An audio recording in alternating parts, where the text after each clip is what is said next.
எக்கா அம்மா நீயா துவைக்கிறீங்க? இழுவ வலுவா இருக்கு. ஏண்டி அம்மா பார்த்தா எப்படி தெரியுது? தெரியுது. கொஞ்சம் சோப்பு தூள் கொஞ்சம் கொடுங்களேன். இருக்கா இல்லையா சொல்லுங்க. வந்துருவான்னு தெரியும், பார்த்துட்டே இருப்பா எப்ப துணி துவைப்பான்னு. ஓசி கேட்டாலும் அவள் இத்தனோண்டு தான் தருவா, இதுக்கு இந்த பேச்சு பேசிகிட்டு இருக்கிறா. சரி பரவாயில்ல கொடுங்க, நான் போய் துணி துவைச்சிட்டு வாரேன்.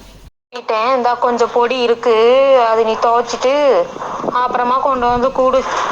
நீ கொடுத்ததே இத்தனோண்டு, இதில் எப்படி நான் துவைச்சி போட்டு திரும்பி கொண்டு வந்து நான் கொடுப்பேன்? கேட்குற பாரு, திருப்பி கொண்டு வான்னு. பரவாயில்லம்மா, 2 நாள் நான் அதை வச்சு நானே துவைச்சிக்கிறேன்.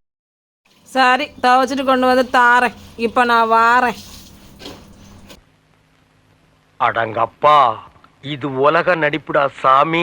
உங்களுக்கு பிடிச்சிருந்ததுன்னா மறக்காம சேனலை சப்ஸ்கிரைப் பண்ணுங்கள்.